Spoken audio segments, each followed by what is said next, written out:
Herkese Road Together kanalından selamlar, sevgiler arkadaşlar. Tekrardan merhaba. Görüşmediğimiz zamanlarda bolca yol yaptık ve motosiklet 20.000 kilometreye geldi, dayandı. Şöyle ekrandan okuyayım. 19.591.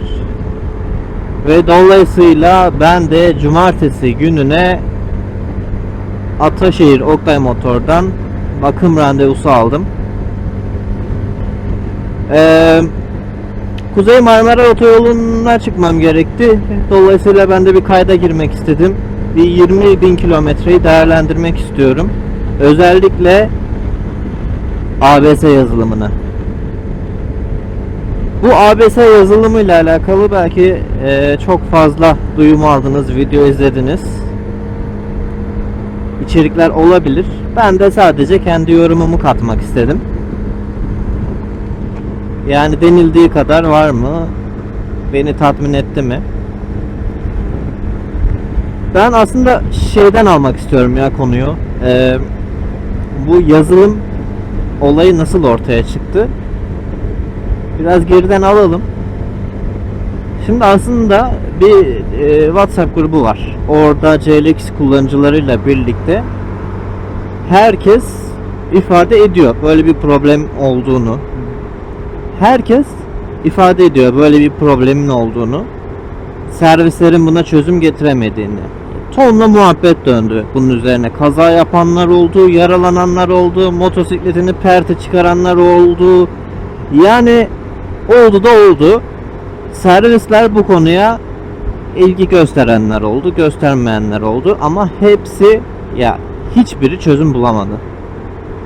Çözüm bulamadıktan sonra herkes ilgisizliği seçti. Yani gidiyorsun, soruyorsun, diyor ki ben bir şeyler denedim, olmuyor, çözüm yok. Abi sen servis olarak, bir marka olarak fabrikayla neden iletişime geçmiyorsun? İletişime geçmedi. Yani fabrikanın hiçbir şeyden haberi yoktu. Ta ki kullanıcılar artık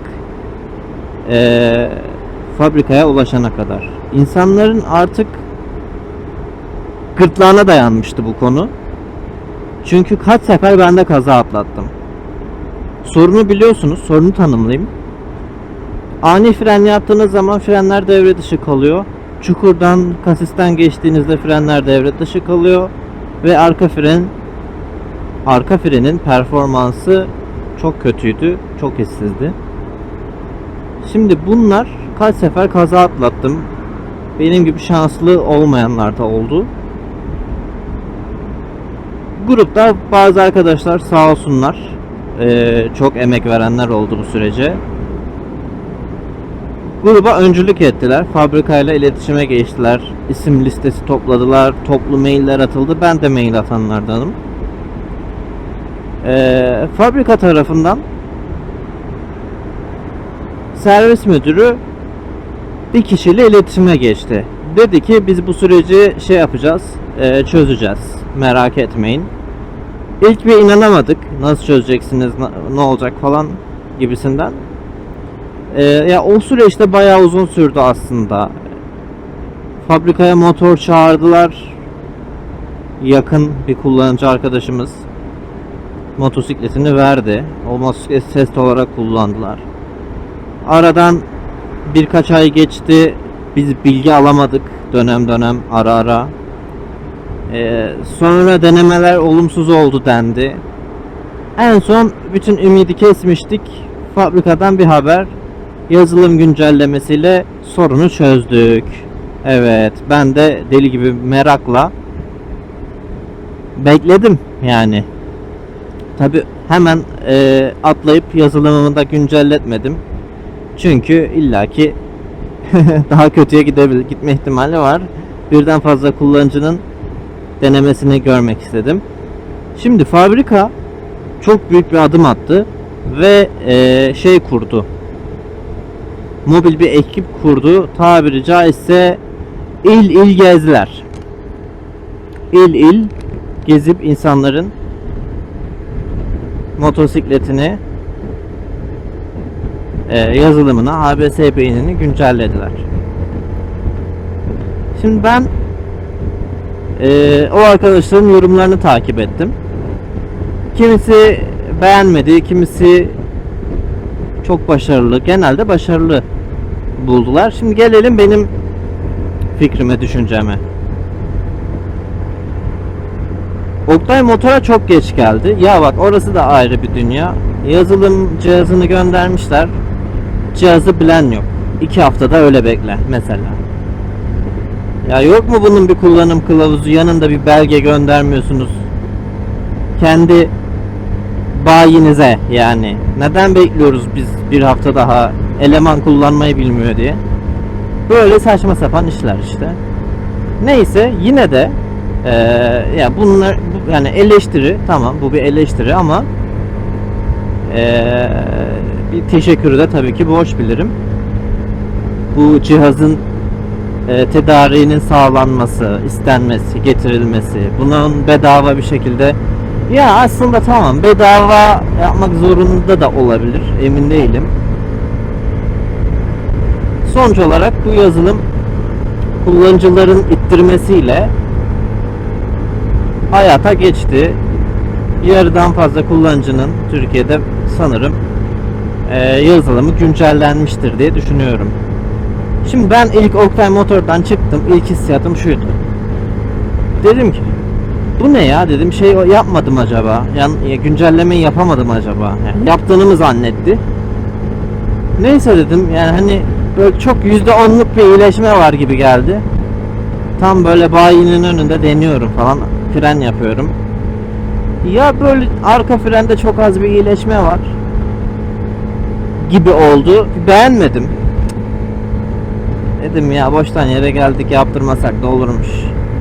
Ama sonrasında motosikleti kullandıkça, biraz kilometre yaptıkça bir kendine gelmeye başladı gibi bir hissiyat verdi bende.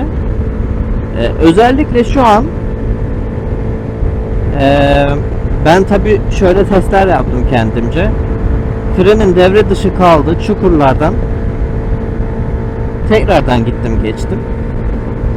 İlk başlarda tabi çok hani içime sinmedi ama kilometre yaptıkça, artık orada teknik nasıl bir durum var bilmiyorum ama kilometre yaptıkça frenler kendine geldi. Şimdi totalde ben bir üzerine 5000 kilometre yaptım yaklaşık. Yani 15.000 bakımında yazılımı güncellettim. Şu an 20.000 bakımındayım. Son durum ne? Verdiği hissiyat güzel. Değer, yani değerli bir güncelleme. Kesinlikle yaptırın. Çok sert geçtiğiniz zaman yine fren kendini bırakıyor. Ama çok derin ve sert çukurlarda, geçtiğim çukurların yarısından fazlasında fren kendini bırakmadı. Özellikle arka frenin hissiyatı ve gücü artmış durumda. Şimdi ben tabii şöyle çok kısa SR kullandım. Çok az. Denemelik. Frenine baktım. Muazzam bir fark var ya. Yani büyük ihtimal NK'da da öyledir. Ya bunun fren olmamış.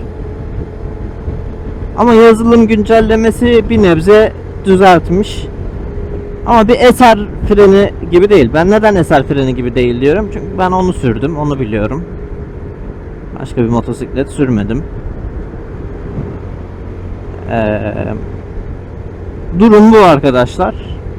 Bu düşüncelerimi sizle paylaşmak istedim. Cumartesi günü 20.000 kilometre bakımına gireceğim.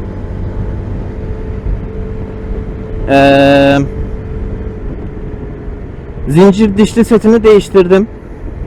Memnunum. DID'nin zincir dişli setini taktım.